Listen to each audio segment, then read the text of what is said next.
Students, तो आज हम लोग जियोग्राफी का जो क्वेश्चन पेपर करने वाले हैं that is sample question paper of class 12 2024 to 25। मतलब ये वाला जो क्वेश्चन पेपर है ये सीबीएसई ने अपलोड किया है इसी साल for your board examination preparation. ये पीवाईक्यू नहीं है, ये सैम्पल पेपर है कि इस साल किस तरह के क्वेश्चन आ सकते हैं, किस तरह का क्वेश्चन पेपर आ सकता है, वो आपको प्रॉपर इस क्वेश्चन पेपर को सॉल्व करके आइडिया लग जाएगा।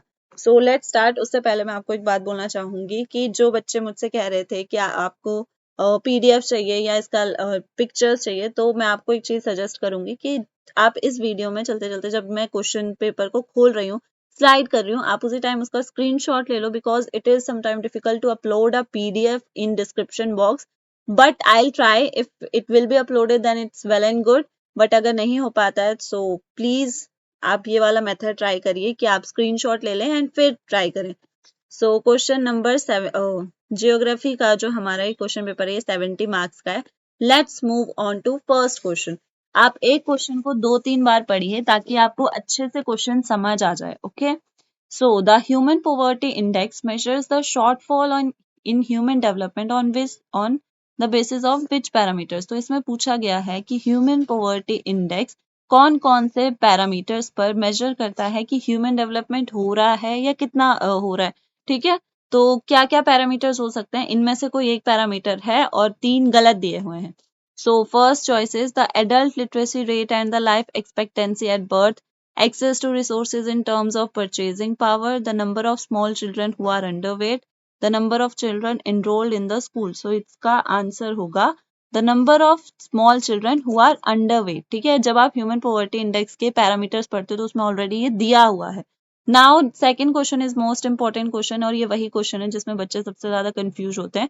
It is assertion and reason. Assertion होता है, आज मैं इसको ना सॉल्व करने का एक ट्रिक बताती हूँ कि आप इसको इजीली कैसे कर सकते हो।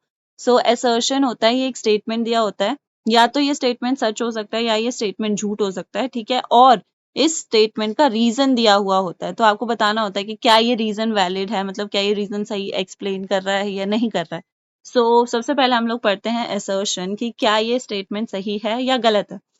जो बच्चे इस पे क्वेश्चन पेपर को सॉल्व करना चाहते हैं, please take screenshot of this page. I am not going to repeat this again and again. ठीक है, तो आप खुद वीडियो पॉज करके स्क्रीनशॉट ले सकते हैं।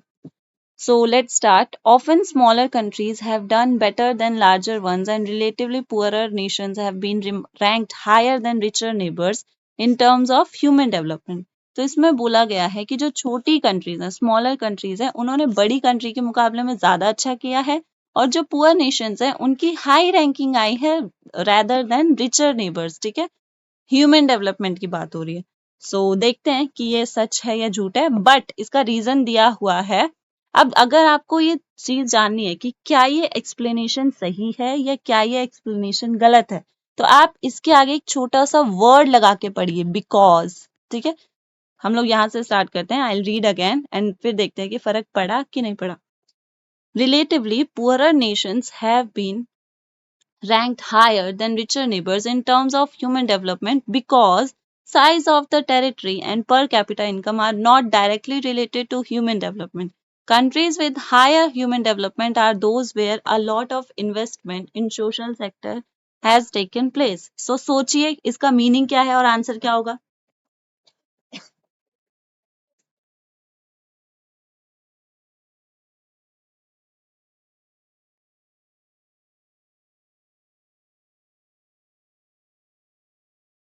सो रीजन बोलता है कि size of territory and per capita income जो होता है वो डायरेक्टली रिलेटेड नहीं होता है ह्यूमन डेवलपमेंट से। ठीक है, इस वजह से जो स्मॉलर कंट्रीज है उन्होंने अच्छा किया है, और जो पुअर नेशंस है they got higher rank. Countries with higher human development are those where a lot of investment in social sector has taken place. और जिन कंट्रीज में हायर ह्यूमन डेवलपमेंट आ रहा है वो कह रहे हैं कि उसमें काफी ज्यादा इन्वेस्टमेंट हुआ है सोशल सेक्टर में। सो इसका आंसर होगा answer B. Both A and R are true and R is the correct explanation of A. तो मैं बता रही हूँ आपको कि बिकॉज लगाने से आपका बहुत ज्यादा जो काम होता है वो सिंपल हो जाता है, बहुत इजी हो जाता है आपको सॉल्व करना। ठीक है, so let's move on to next question. Which of the following statements are correct. मैंने पिछली बार भी बोला था इस चीज पर जरूर ध्यान दो कि करेक्ट पूछा है या इनकरेक्ट पूछा है, क्योंकि बहुत बार बच्चे इस चीज में मार खा जाते हैं, गलत कर देते हैं। सो रूरल मार्केटिंग सेंटर के लिए कौन सी स्टेटमेंट करेक्ट है या कौन सी चलो पढ़ के देखते हैं। Rural marketing centres cater to nearby settlements. Rural marketing centers are quasi-urban trading center of most rudimentary type. They offer manufactured goods as well as many specialized markets develop example markets for labor, housing, semi or finished products. Personal and professional services are not well developed. These form local collecting and distributing centers. So think for a second कि कौन सा आपका option सही होगा। And जितनी देर में आप सोच रहे हैं ना, वीडियो पॉज करके फटाफट आप कमेंट में लिखिए कि आपको क्या लगा, क्या है answer.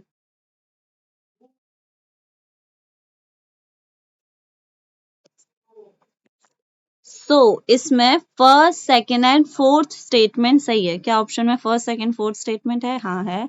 Option A, rural marketing centres जो है वो cater to nearby settlements and rural marketing centres are quasi urban trading centres of most rudimentary type and the last one is personal and professional services are not well developed. Okay, now let's move on to fourth. Arrange the following facts related to the history of international trade. Okay ये थोड़ा सा नया type का question है, that's why I ask कि आप sample paper जरूर करिए ताकि आपको पता चले कि किस तरह के नए क्वेश्चंस आ रहे हैं।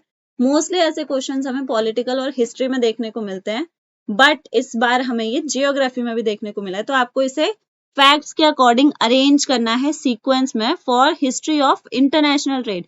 Firstly we have to read them, okay तभी हम अरेंज कर पाएंगे। The silk route is an early example of long distance trade connecting Rome to China along the 6000 kilometre route. आप सबने हिस्ट्री तो पढ़ी ही होगी, 10 तक तो सबने पढ़ी है, तो इतना तो आपको पता है कि silk route is the oldest route for trade और लॉन्ग डिस्टेंस ट्रेड। तो फॉर श्योर कि फर्स्ट जो है वो फर्स्ट पे ही आएगा। Next, after the disintegration of the Roman Empire, European commerce grew during 12th and 13th century. With the development of ocean-going warships, trade between Europe and Asia grew and Americas were discovered. Okay, so Roman Empire के disintegration के बाद काफी सारी चीजें बदल गई थी 12th and 13th century में। ठीक है, यूरोपियन कॉमर्स स्टार्ट हो गया था, यूरोप और एशिया भी बढ़े आगे ट्रेड में, and America was discovered. It is true कि 12th एंड 13th सेंचुरी में America was discovered. Next 15th century खुद ही बता रहा है, 12th के बाद 15th ही आएगा, so it is very simple. And during the world wars और world war one and world war two तो 1914 1939 की बात है। सो इट इज इन 1 2 3 4, ये वाला है ऑप्शन सी। आप थोड़ा सा अपना सेंस लगाओगे ना तो आंसर बहुत इजी होते हैं। ठीक है, देखो इसमें जैसे हमें ये वाला पढ़ने की जरूरत भी नहीं पड़ी। Next, the act of opening up economies for trading by bringing down trade barriers like tariffs and allowing goods and services from everywhere to compete with domestic products and services is called, तो अपनी economies को खोल देना for trade, और जो भी trade barriers हैं उनको कम कर देना या खत्म कर देना, और from everywhere to compete with domestic products, इसे क्या कहते हैं? इसे कहते हैं ट्रेड लिबरलाइजेशन। सिंपल, जब भी आप ट्रेड बैरियर्स को कम कर देते हो या खत्म कर देते हो, दैट इज सिंपल लिबरलाइजेशन, जिसमें आप फ्रीडम देते हो लोगों को ट्रेड करने का। Question number 6, arrange the following states in order of their population from highest to lowest. इसमें आपको याद रखना है कि आपको पॉपुलेशन के अकॉर्डिंग इसे अरेंज करना है कि कौन सी स्टेट में हाईएस्ट पॉपुलेशन है, एंड फिर you have to go to lowest. So Bihar, Maharashtra, Uttar Pradesh and waste Bengal, इसमें आपको अरेंज करना है। तो सबसे पहले आता है आपका Uttar Pradesh, highest population, it will be fun 1, okay, then Maharashtra second, Bihar third and waste Bengal 4। तो 3 2 1 4, 3 2 1 4, ऑप्शन सी। ऐसे आप लोग कर सकते हैं इसके। ठीक है, अब ये भी आपको एक नए टाइप का क्वेश्चन देखने को मिला होगा, अभी तक PYQs में इस तरह का क्वेश्चन देखने को नहीं मिला है। There are 4 distinct phases of population growth. ठीक है, 4 फेजेस आपने पढ़े होंगे in India over the last 1 century. तो आपको ये एक ग्रोथ का या फेज का एक्सप्लेनेशन दिया हुआ है, आपको पहचानना है कि ये कौन सा फेज है। So this period is referred to as the period of population explosion in India, which was caused by rapid fall in mortality rate but a high fertility rate of population in the country. एक चीज मैं आपको दोबारा याद दिलाना चाहूंगी कि जब भी आप क्वेश्चन अटेम्प्ट करते हो, keep your pencil in your hands and mark the important की पॉइंट्स, ठीक है, ताकि आपका आंसर आपके सामने रहे, आपको पता रहे कि कौन कौन से इंपॉर्टेंट की पॉइंट्स है जो आपको अपने माइंड में रखने हैं। Don't read like a blind और एब्सेंट माइंडेड पर्सन, ठीक है, read with full concentration. The average annual growth rate was as high as 2.2%. It is in this period that development activities were introduced through a centralized planning process and economy started showing up, ensuring the improvement of living condition of people at large. तो अभी तक आपको जो main points यहाँ पे समझ जाने चाहिए, पॉपुलेशन एक्सप्लोजन हमें यहाँ पे देखने को मिला है, rapid fall in the mortality, ठीक है, डेवलपमेंट एक्टिविटीज हमें देखने को मिली है, तो पहचानिए ये कौन सा फेज था. If you have studied correctly then you definitely find it. It is phase 3, 1951 to 1981. मैं आपको फिर से बता देती हूँ, डेमोग्राफिक ट्रांजिशन जो आपका क्वेश्चन है, it is very important question, ये आपका एग्जाम में जरूर आएगा, 110% it will fall in your question paper, so please read it, ठीक है. Next, the objective of protective irrigation. Protective irrigation का क्या ऑब्जेक्टिव होता है? वेरी सिंपल क्वेश्चन, जस्ट अपना सेंस ऑफ माइंड लगाइए, ठीक है, जो भी आपका माइंड में सेंस है वो लगाइए, आपका आंसर सामने होगा. Protect the crops from adverse effects of soil moisture deficiency, provide sufficient soil moisture in the cropping season to achieve high productivity, double water input per unit area of cultivated land so that multiple cropping can be done, increase the productivity of soil. बताइए, very simple question यार, protective irrigation to protect the crops, simple. Next, again assertion and reason question. Keep your screenshot of this question and you will answer this in the comment box. I am not going to answer this question. So read and comment down fast. आप लोग इसका answer बताएंगे, मैं नहीं बताने वाली हूँ. Next, question number 10. Identify the statement that is not true with regard to watershed management. Watershed management, rain water harvesting. मैं आपको साथ साथ में इंपॉर्टेंट क्वेश्चंस बता रही हूँ, आप खुद ये चीजें देख रहे हो कि सैंपल पेपर पढ़ के हमें पता चल रहा है कि कौन कौन से क्वेश्चन रिपीट हुए हैं, ठीक है. तो watershed management and rain water harvesting are the important questions because ये हमें तीनों क्वेश्चन पेपर्स में देखने को मिले हैं, और अगर ये तीनों में रिपीट हो रहे हैं तो it has 95% chances कि ये इस वाले बोर्ड एग्जाम में भी आएगा. So please mark it as important question and please practice it and learn it. ठीक है, तो कौन सा ट्रू नहीं है regarding watershed management? It refers to efficient management and conservation of surface and groundwater resources. Watershed management includes judicious use of all resources, both natural and human, within a watershed. Watershed management aims at bringing about balance between natural resources on the one hand and society on the other. The success of watershed development solely depends upon the state. ये आपको options दिए हैं, which is not true. Fine. Answer statement 4. The success of watershed development solely depends upon the state government. It has nothing related to the state government. ठीक है, it does not depend on state government. So it is false and all the other three options are correct. All the other three options are true. You can use this answer in your watershed management answer also. Okay. So now let's move on to question number 11. A group of students were conducting research on water pollution. Water pollution. Again, it is a new type of question. ये एक आपको situation based question दिया हुआ है. So read with full mind presence. A group of students were conducting research on water pollution level in Delhi. Which organization will students need to visit to gather information on water quality? Water quality के regarding information collect करने के लिए उन्हें किससे मिलना पड़ेगा? Simple, Central Pollution Control Board. Okay. Now we'll move on. Answer number 12. Which one of the following is incorrectly matched? इनमें से कौन सा इनकरेक्टली मैच्ड है, ये आपको बताना है, ठीक है. ये सब आपको पेयर्स दिए हैं, मैच मत करने लगना है इसको वहां पे बैठ के. It is already given in pairs, you have to find which is incorrectly matched.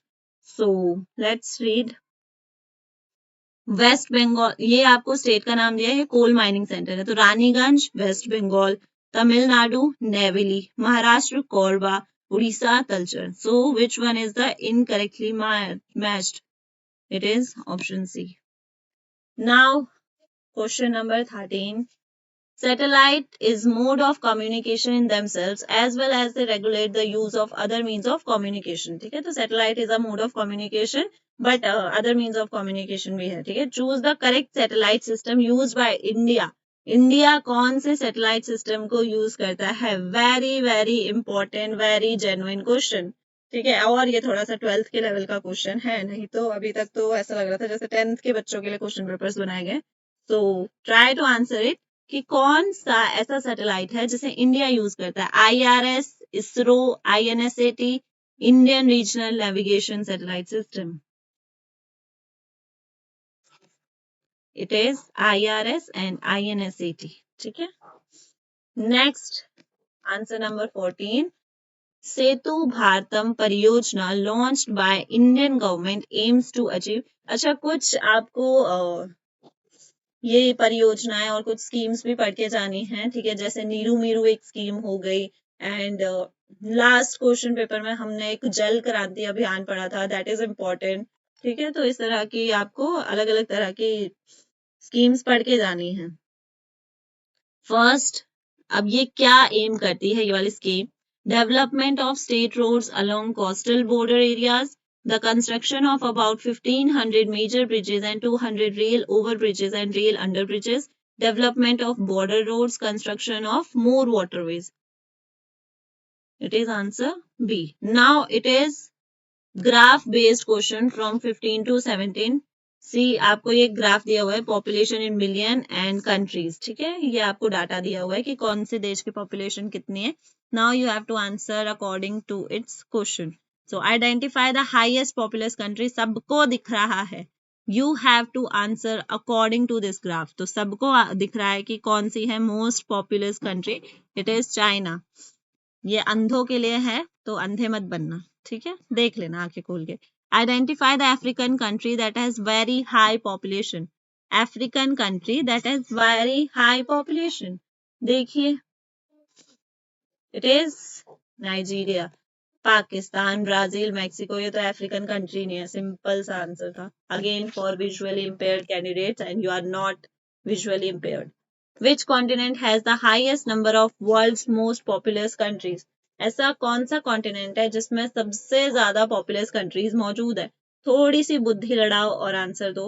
Very simple, Asia. ठीक है, now will move on section B. ठीक है, it is also a demanded section के सेक्शन भी आपको बताया जाए कैसे करते हैं. Question number 18 and 19 source based question होते हैं. ये आपको एक पैराग्राफ दिया हुआ है, उसके बेसिस पे आपको क्वेश्चन करना है. What constitutes tourism? What constitute tourism? So I'll give you 2 minutes. Please read the paragraph and then we'll start answering.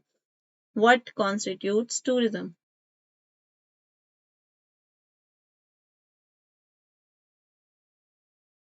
तो टूरिज्म किस लिए होता है? तो travel undertaken for purposes of recreation rather than business. ठीक है, जो ट्रैवल है इसको हमने रिक्रिएशन के लिए यूज करना स्टार्ट कर दिया rather than business. You can write what I am saying. Okay. Next question. List 2 renowned global tourist destinations. इसमें मेंशन है, ऑलरेडी मेंशनड है. आप देखिए, Mediterranean coast and west coast of India. Answer आपको इसी में मिल जाता है, but you have to open your eyes and look for the answer. Next question. Tourism, और जरूरी नहीं है कि आपको आंसर पैराग्राफ में मिले. You can also right your answer from outside the paragraph. Tourism has become the largest tertiary activity in the world. We have also studied this question in last question paper. So it has become the largest tertiary activity in the world. How? Because it is giving employment to many people. ठीक है, it is generating employment. It is helping in economy. It is helping in infrastructure. और एक number के लिए इतना काफी है. Write it in your language. This was your first case study question. Second, okay, it is based on table and you have to answer. ये आपको table दिया हुआ है. Read this table and then we'll start answering. Identify the human development score for the countries classified as having medium human development. देखिए कहां से कहां तक का स्कोर दिया हुआ है मीडियम का. Medium human development, this is medium human development, तो यही स्कोर है आपका, ठीक है। Next, what can you as having medium, ठीक है। What can you infer about the well-being of people living in countries with a high level of human development? What can you infer about the well-being of people living in the countries with a high level of human development? इसका answer क्या होगा कि जो भी high level of human developed countries हैं वो किस तरह की कंट्रीज हैं, आपको उनसे लोगों की वेलबींग के बारे में क्या पता चल रहा है। So they have high literacy rate, low birth rate, low death rate and high life expectancy. High literacy rate, ऐसी लाइफ है ना उनकी, तभी तो they are having good time. Low birth and death rate, high life expectancy.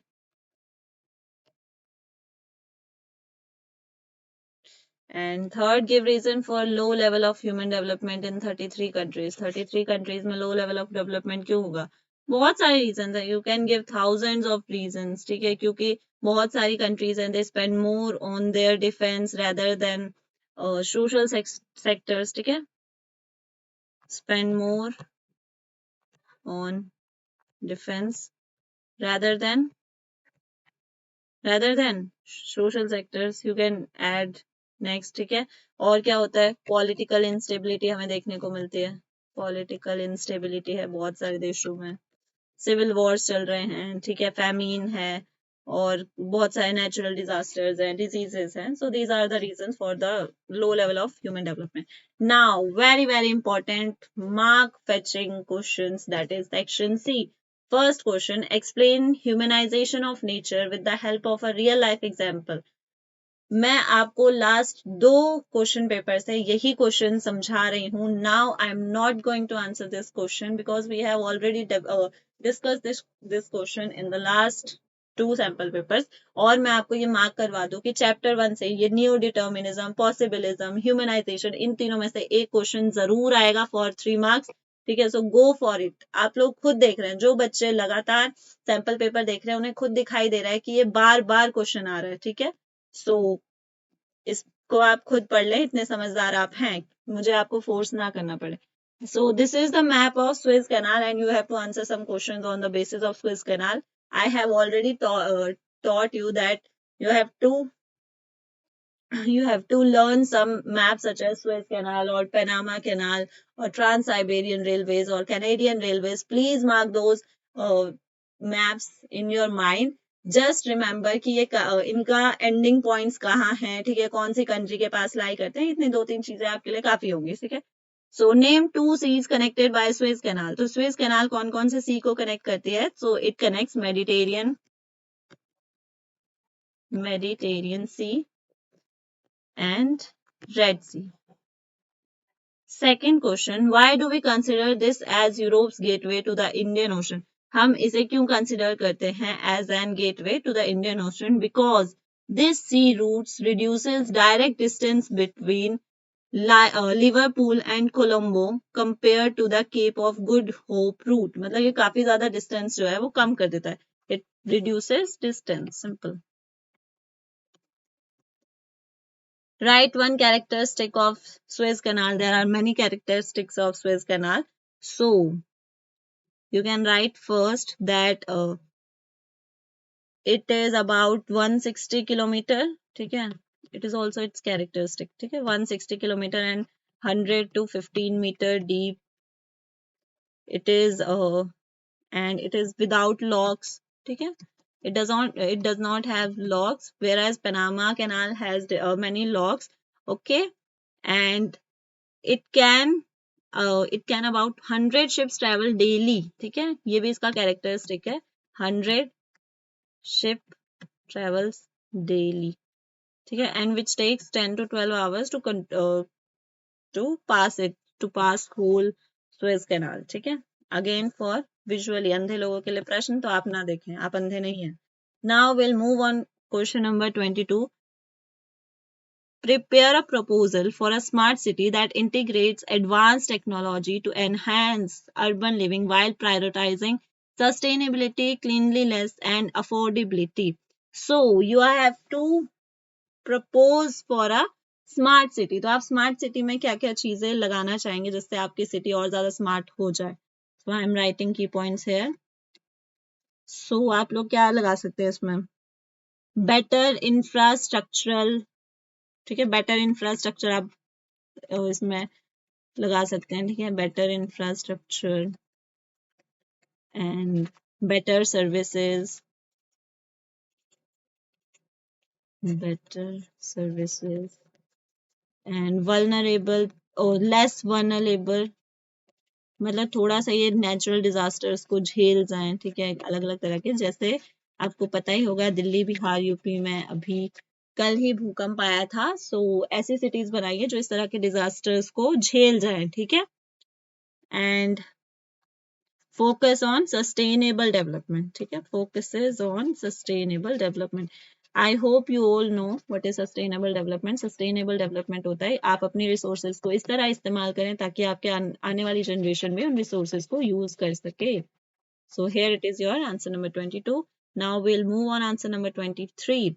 Enumerate the challenges confronting society regarding the adolescent population. Enlist a few measures to overcome these problems. तो आज के time पे किस किस तरह की problems हमें देखने को मिलती है एडोलसेंस में, और आपको कुछ मेजर्स बताने हैं कि आप किस तरीके से इन प्रॉब्लम से बाहर निकल सकते हैं. तो 2 मार्क्स फॉर प्रॉब्लम्स हाईलाइट करने के लिए. तो थोड़ा सा शांति से सोचिए कि हमारे यूथ में आज के टाइम पे क्या क्या प्रॉब्लम्स है. I am again writing in key points. Marriage at a young age. ठीक है, बहुत छोटी उम्र में शादी कर लेते हैं. और इलिटरेसी बहुत बड़ी बीमारी है, ये तो बहुत बड़ी दिक्कत है. ठीक है, और drop outs, school dropouts. ठीक है, बहुत सारे बच्चे स्कूल ड्रॉप आउट्स हैं. अब कोई ये फिलॉसफी नहीं देगा कि एलोन मस्क और जो भी Bill Gates they are also school dropouts. ठीक है, उन्होंने रिस्क लिया है. ठीक है, तुम लोग रिस्क नहीं ले सकते हो. अपने घर पे जाओगे कि हाँ हमें पैसा दे दो बिजनेस के लिए, एक चांटा पड़ेगा तुम्हारे मम्मी पापा से, सारा होश आपका आ जाएगा. ठीक है, तो ऐसे अनरियलिस्टिक एग्जाम्पल्स मत दो जो आप नहीं कर सकते हो. ठीक है, सो स्कूल ड्रॉप आउट्स और इन लो इनटेक ऑफ न्यूट्रिएंट्स. बहुत ज्यादा कुपोषित लोग हमें देखने को मिलते हैं. लो इनटेक ऑफ न्यूट्रिएंट्स. तो इतनी दिक्कतें काफी हैं, ज्यादा दिक्कतें भी नहीं बताते. इतनी दिक्कतें काफी हैं. अब आप इन प्रॉब्लम से ओवरकम कैसे करेंगे? सोचिए क्या इलाज होगा इसका कि आप ओवरकम कर सकें. हमारी गवर्नमेंट है इसका इलाज, जो अलग अलग तरह के पॉलिसीज निकालती हैं. Policies made by government. और अनपढ़ता का एक ही इलाज है, पढ़ता. Okay, don't go on my jokes. ठीक है, लिटरेसी, पढ़ाई पे जाइए. ओके, और टैलेंट्स को चैनलाइज किया जाना चाहिए, जो भी लोगों में जितना भी टैलेंट्स है. And don't, I am again saying, don't talk nonsense about talents. ठीक है, जो नॉनसेंस टैलेंट्स है उस पर मत जाओ. ठीक है, that you can touch your nose by your tongue. ऐसे टैलेंट्स मत दिखाइए यहाँ पे प्लीज. ठीक है, I am talking about real talents. तो उन टैलेंट्स को चैनलाइज किया जाना चाहिए जिसकी वजह से सारी की सारी प्रॉब्लम्स जो है वो सॉल्व हो सकते हैं. यहाँ पे आपके 3 मार्क्स के क्वेश्चंस खत्म हो जाते हैं. Now will move on section D, which has 24 to 28 question and long answer type question. It is of 25 marks. अगर छोड़ के मत आना, ऐसा पिटोगे ना. थोड़ा सा दूर हो, नहीं तो अगर मेरे पास रहो तो मैं तो बहुत मारूं अगर ऐसे क्वेश्चन छोड़ के आओगे तो. ठीक है, again I am saying start answering from the last question ताकि आपके बड़े नंबर वाले क्वेश्चंस ना छूटे. ठीक है, now question number 24. How does food gathering as an economic activity differ between primitive and modern society? Again I am reading. इसको अपने दिमाग में रखेंगे कि क्या मार्किंग स्कीम है. How does food gathering as an economic activity differ between primitive and modern societies, and why is it unlikely to significantly influence the global economy today? So, how does food gathering as an economic activity, जो हमारी food gathering है, ये कैसे अलग है primitive and modern society से, और आज के टाइम पे ये ज्यादा इन्फ्लुएंस क्यों नहीं कर पाती है ग्लोबल इकोनॉमी को? So what are the reasons? So ये भी आंसर आपका 2 पार्ट्स में डिवाइडेड है. Let's try to answer this question. सबसे पहले कि फूड गैदरिंग जो है वो इकोनॉमिक एक्टिविटी से डिफरेंट कैसे है, हाउ इट इज डिफरेंट. ठीक है. सो आज के टाइम पे ये डिफरेंट क्यों हो गई है मॉडर्न सोसाइटीज से, और मतलब क्यों ये इतना ज्यादा डिफरेंस क्रिएट कर रही है. So gathering is practice in regions with harsh climatic conditions, ये सबको पता है. ठीक है. एंड इसमें आप बता सकते हो कि फूड गैदरिंग में होता क्या है. So it needs small amount. ठीक है. सिंपली इसमें फूड गैदरिंग के बारे में पूछा गया है. ठीक है. स्मॉल अमाउंट ऑफ कैपिटल, ज्यादा पैसा नहीं लगाना पड़ता है, कम पैसा लगाना पड़ता है. लो लेवल ऑफ टेक्नोलॉजी, ज्यादा टेक्नोलॉजी भी नहीं चाहिए. लो लेवल ऑफ टेक्नोलॉजी. ठीक है. यील्ड पर पर्सन इज वेरी लो, बहुत कम लोग चाहिए काम करने के लिए भी. यील्ड पर पर्सन इज वेरी लो. ठीक है. And no surplus is produced, surplus भी नहीं उगाया जाता. सरप्लस होता है मतलब जरूरत से ज्यादा. No surplus is produced. Okay. So 3 marks का था, 4 पॉइंट इनफ है. इतना इतना मत लिख के आना. ठीक है. फिर से बोल रही हूँ मैं, इतना इतना सा छोटा सा मत लिख के आना. You have to write it completely बड़ा बड़ा. ठीक है. So why food gathering has little chance of becoming important at global level? ये इसमें पूछा जा रहा है कि आज के टाइम पे कम important क्यों है, क्या reasons हैं. तो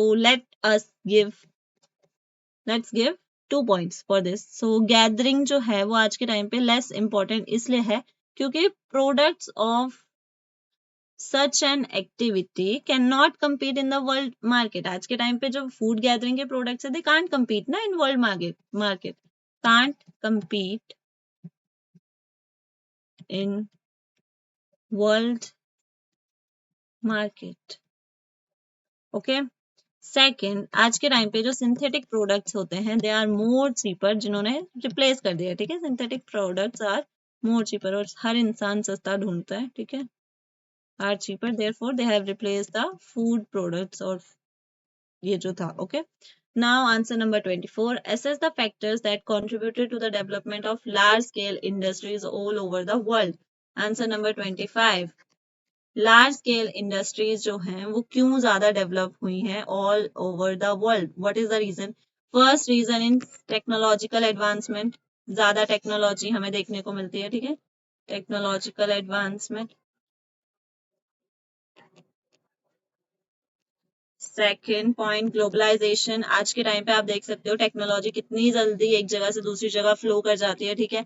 एक देश ने कोई मिसाइल बनाई तो दूसरा देश फटाफट खरीद लेगा. तो इसको ये भी कह सकते हैं कि चेंजिंग कंज्यूमर प्रेफरेंसेस. आज के टाइम पे लोग टेक्नोलॉजी और ऐसी चीजों को प्रेफर कर रहे हैं जो लार्ज स्केल इंडस्ट्रीज बनाती हैं. ठीक है. Home made things are less preferred. ठीक है. चेंजिंग कंज्यूमर प्रेफरेंसेस और environmental regulations, these are much more environmental friendly. ठीक है. आज के टाइम पे मतलब हाँ इंडस्ट्रीज उतनी ज्यादा नहीं होती हैं, but they are our governments are teaching them how to control environment. Okay. And last we can say infrastructural bottlenecks. ठीक है. infrastructural bottlenecks. अब आप पूछेंगे infrastructural bottlenecks क्या होता है. So इसमें क्या होता है particularly in terms of transportation, power and water supply, तो ये हेल्प करता है. ठीक है. Now will move on part B. Access to transportation and communication facilities are essential for development of industry. Very easy question बेटा, ये तो बहुत इजी क्वेश्चन है, आप बहुत आसानी से कर सकते हो कि ट्रांसपोर्टेशन कम्युनिकेशन इंडस्ट्रीज के डेवलपमेंट के लिए जरूरी क्यों है, क्या रीजन है इसका कि क्यों जरूरी है. You have to answer this in comment only. ठीक है. आप ऐसे की पॉइंट्स में मुझे बना के देंगे. आई चेक और अगर आपको नहीं आता है then you can ask. Okay. Answer number 26. Evaluate the benefits derived from integrated tribal project implemented in Bharmour region. Okay. मैं इसको ओरली आपको बता रही हूँ, you can write it. Okay. तो और ये बहुत इंपॉर्टेंट क्वेश्चन है, बहुत सारे बच्चों को इसका आंसर नहीं आता होगा. सो भरमौर जो है ये एक हिमाचल में एरिया है. 5th ईयर प्लान में इसको इंट्रोड्यूस किया गया था 1974 में, सॉरी गलत जगह लिख दिया, ये वाला है 1974 में इसको इंट्रोड्यूस किया गया था अंडर 5th 5 ईयर प्लान, और भरमौर जो है ये हिमाचल में आता है। अब इस एरिया में क्या कहा गया था कि जो गद्दी होते हैं, ठीक है, Gaddis are tribal people who live in Bharmour, उनकी लाइफ को इम्प्रूव किया जाएगा, उनकी क्वालिटी जो लाइफ क्वालिटी है उसको इम्प्रूव किया जाएगा, इसके लिए बनाया गया था, ठीक है। And it has highest priority on development of transport and communications, ठीक है, ट्रांसपोर्ट एंड कम्युनिकेशन पर इसने जोर डाला था, एग्रीकल्चर, ठीक है, एंड डिफरेंट एक्टिविटीज, ओके, इन सब चीजों पर जोर डाला था। और भरमौर में infrastructural in terms of schools, health care facilities, इन सब चीजों को भी सुधारने की बात कही गई थी, और फीमेल लिटरेसी की बात कही गई थी, ठीक है। तो ये था आपका भरमौर रीजन के लिए। Next, hill area development programme, it is also related to some part of this, आप इसमें से भरमौर रीजन वाला भी लिख सकते हो, but hill area development programmes were initiated for the specified areas keeping in view their topographically, ecological, social and economic conditions। तो हिल area development programme क्या था, ये कुछ स्पेशल रीजन्स के लिए बनाया गया था। For example, let me write it somewhere, it is answer number 26 part B, ठीक है। It was also in 5th 5 year plan, ठीक है, 5 ईयर प्लान, एंड इसमें बहुत सारे एरियाज ऐड किए गए थे। जैसे एग्जाम्पल किस किस एरिया के लिए था, मैं आपको लिखवा रही हूँ। जो हिली एरिया ऑफ यूपी है, hilly areas of UP, currently it is Uttarakhand, ठीक है, Mikir hills, north Cachar hills of Assam, okay, Darjeeling and Nilgiri of Tamil Nadu, ठीक है, नीलगिरी ऑफ तमिलनाडु। तो इन एरियाज के लिए ये बनाया गया था, ठीक है। इसमें ये बैकवर्ड एरिया में आते थे, these are considered as backward areas in 1981, ठीक है। और इनमें डेवलपमेंट के लिए क्यों इन्हें इस टाइम पे बोला गया था, जो भी 600 मीटर होगा ऊपर, ठीक है, हाइट अबव, एक मिनट, हाइट अबव, जो भी पहाड़ 600 मीटर से ऊपर होगा और बैकवर्ड एरिया में होगा, इन एरियाज में पड़ता होगा, तो उसे कंसिडर किया गया था बैकवर्ड एरिया, और इन्हीं के डेवलपमेंट के लिए ये प्रोग्राम बनाया गया था, ठीक है। यहाँ पे जो भी इंडिजीनियस पीपल होते हैं या इंडिजीनियस रिसोर्सेज होते हैं, ठीक है, इंडिजीनियस रिसोर्सेज, ठीक है, एग्रीकल्चर, एनिमल हस्बेंड्री, इन सब के लिए ये चीज बनाई गई थी, एनिमल हस्बेंड्री, ठीक है, फॉरेस्ट्री, इन सबको प्रोटेक्ट करने के लिए, इन सब चीजों के लिए बनाई गई थी। आई होप आप लोगों को आंसर समझ में आ रहे हैं, आप लोग ये सब चीजें समझ रहे हैं, ठीक है। Now will move on answer number 27। The composition of commodities in India's international trade has been undergoing a change over the years. I have taught this question in the last previous year question paper, so I am not going to repeat this question. Air transport plays an important role in international trade. You have to write the importance of air transport. You can write this. इतने समझदार तो आप हैं ही। 28. Environmental pollution by solid waste has now got significance due to enormous growth in quantity of waste. तो आज के time पे जो solid waste है, solid waste क्या होता है, सोचिए solid waste क्या होता है। एनवायरमेंटल पॉल्यूशन जो है वो सॉलिड वेस्ट की वजह से काफी ज्यादा बढ़ गया है, ठीक है, क्वांटिटी ऑफ वेस्ट काफी ज्यादा बढ़ गया, तो आपको इसे एक्सप्लेन करना है। सो सॉलिड वेस्ट होता है, I am writing here only, ठीक है, सॉलिड वेस्ट होता है small pieces of metals,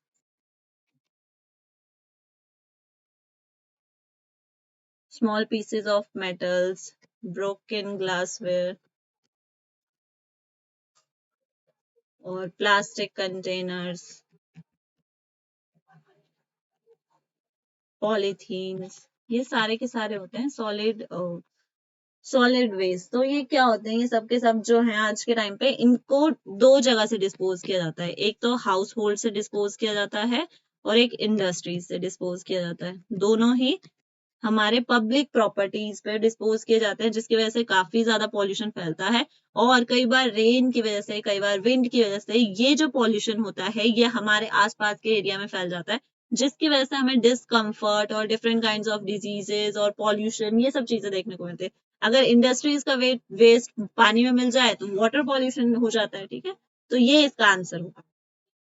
Second, give reason for the unsustainable increase in solid waste and discuss two strategies to control waste generation at the source in urban areas. ठीक है, अब आज के time पे unsustainable increase in solid waste क्यों हो रहा है, क्यों बढ़ गया है, ठीक है, रीजन क्या है इसका, और आप इसको कैसे बचा सकते हैं, कैसे कंट्रोल कर सकते हैं।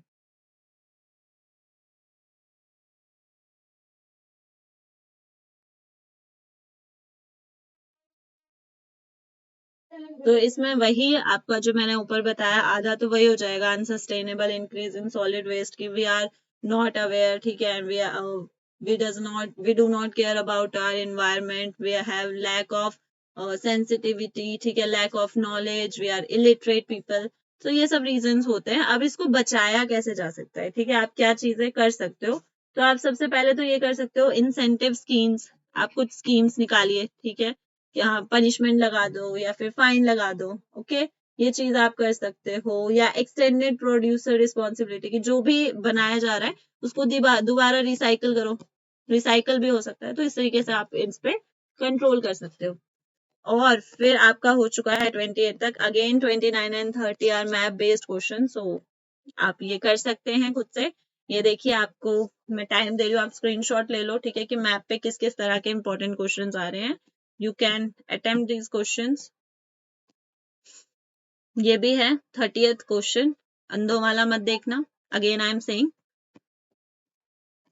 And now will come on a question जिसपे कल बहुत ज्यादा कमेंट्स में बातें हो रही थी कि which one of the following is the smallest linguistic group in India, कि इनमें से सबसे छोटा कौन सा है।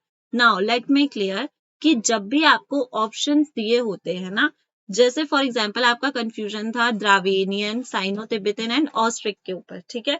सो सबसे पहले मैं आपको बता दूं, जो द्राविडियन तो आपको पता ही है कि मतलब काफी ज्यादा उसमें बोला जाता है, काफी बड़े परसेंटेज में बोला जाता है। साइनो तिब्बतन एंड ऑस्ट्रिक में आपको कंफ्यूजन था। अब मैं बताती हूँ कंफ्यूजन क्यों है, क्योंकि आपकी बुक में साइनो तिब्बतन दिया गया है एंड साइनो तिब्बतन ही होता है if there was not Austric was in option. जब भी ऑप्शन दिए होते हैं तो then you have to follow option. And मैं आपको प्रूव करती हूँ, ये देखिए, let me show you, will find it on Google, let me connect with internet first.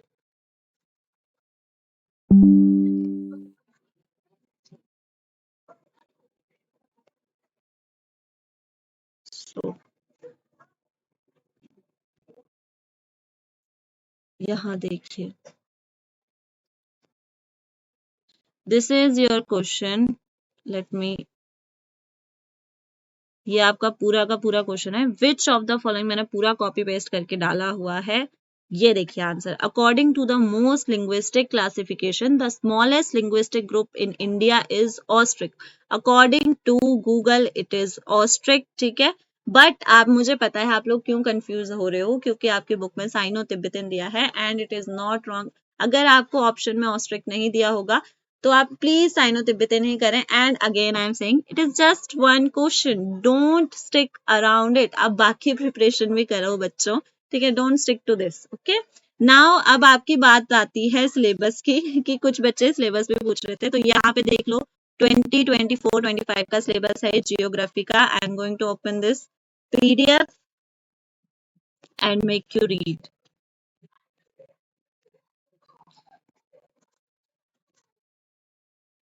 यहाँ देखिए, आपको क्लास 12 का मैं दिखाती हूँ सिलेबस कि कौन कौन से चैप्टर आ रहे हैं। जस्ट यहाँ से क्लास 12 का स्टार्ट है। हेयर जो आपकी फर्स्ट बुक है, book fundamental of human geography, world population, human development, primary activities, secondary activities, tertiary and quaternary, transport, communication, international trade and second book, इसमें मैप वर्क भी आ रहा है, ठीक है, 35 मार्क्स की आपकी ये book. Second book India people and economy, जिसमें population density and human settlement, human settlement आपका दोनों बुक में चैप्टर था, जो फर्स्ट बुक है उसमें वो कट चुका है, बट सेकेंड बुक का ह्यूमन सेटलमेंट चैप्टर आ रहा है and it is an important chapter. Please आप स्क्रीनशॉट ले लीजिए कि कौन कौन से चैप्टर आ रहे हैं and don't get confuse regarding it. And I hope you have like the videos, please share. आप जितना ज्यादा शेयर करोगे, जितना ज्यादा आप सब्सक्राइब करोगे, लाइक करोगे, उतना ज्यादा मैं इन वीडियोस को बनाऊंगी, ठीक है, आपके डाउट्स क्लियर करूंगी। And if you have any kind of doubt you can comment down, I will make sure कि आपके डाउट्स क्लियर हों। Now will meet in next class. Thank you.